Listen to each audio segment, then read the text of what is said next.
I tracked every dollar I spent for 30 days. Here's what shocked me. I want you to do something before this video even really starts. Open your banking app right now. Look at your balance. Now ask yourself honestly, do you actually know where that number came from? Because I thought I did. I paid my rent on time. I didn't buy designer clothes. I didn't take expensive vacations. I was responsible. Or at least that's what I told myself. Then I tracked every single dollar I spent for 30 days. And what I found genuinely terrified me. This is not a video about budgeting tips you already know. This is a confession. And if you have a pulse and a bank account in 2026, I promise you will recognize yourself in at least 3 of these numbers. The first thing tracking exposed was what I started calling my micro leaks. Not the big stuff. Not rent, not the car payment. The invisible stuff. The $6.50 oat milk latte on the way to work. The breakfast sandwich because I didn't have time to cook. The random Amazon add to cart at 11 p.m. that I genuinely cannot explain. Individually, none of these feel like money. That's exactly the problem. Our brains only register financial pain above a certain threshold. A $5 purchase doesn't hurt. A $12 purchase doesn't hurt.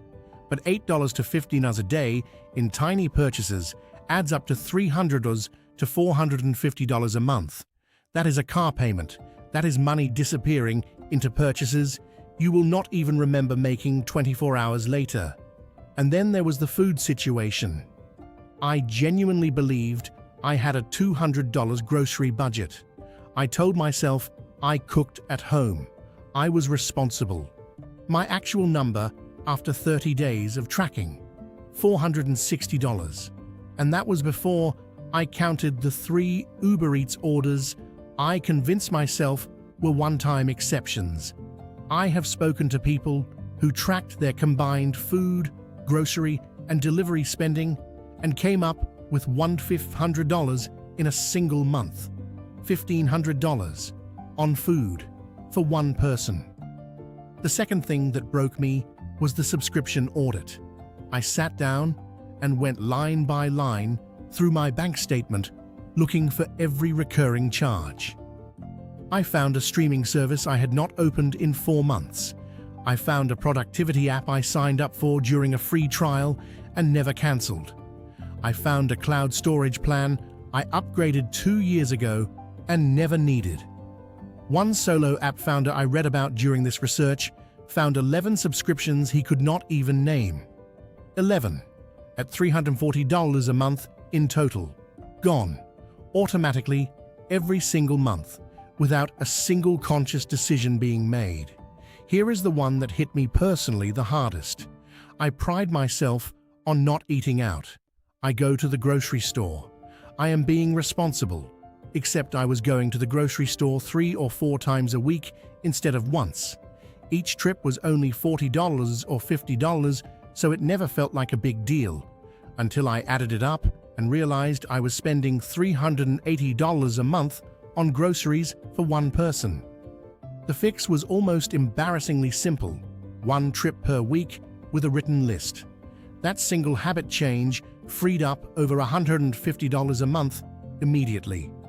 Then, there are what I now call ghost expenses. The bills that do not show up every month, but hit you like a wall when they do. Car registration, annual software renewals, quarterly insurance payments, seasonal stuff. When you spread all of these out evenly across 12 months, the average person's real cost of living is $180 higher per month than their own budget estimates. That is why people who swear they stick to their budget still watch their savings slowly drain over 6 months. The budget was never complete to begin with. And this is where it gets genuinely uncomfortable. I looked at what I was making now versus what I was making 3 years ago. My income went up. My savings did not. There is actually a term for this: lifestyle creep. One professional in the research I studied made $81,000 in 2025 and saved less than when they were making $67,000. More money came in. More money went out. The raise felt like wealth. It was not wealth. It was permission to spend more. And here is why this is not just a personal problem anymore. US credit card debt just hit $1.28 trillion. Average interest rates are sitting between 21 and 24%. 3 million cars were repossessed last year, the highest number in 15 years. We are not talking about people buying Ferraris and crashing. We are talking about regular working families using credit cards to buy groceries because their paycheck runs out before the month does. The micro leaks I found in my own spending are happening at scale across the entire country, and they are turning into survival debt. So here is what I want you to do. Not tomorrow, today. Pull up every bank account and every credit card statement you have. Go back 30 days. Add up everything in the food category. Add up every subscription.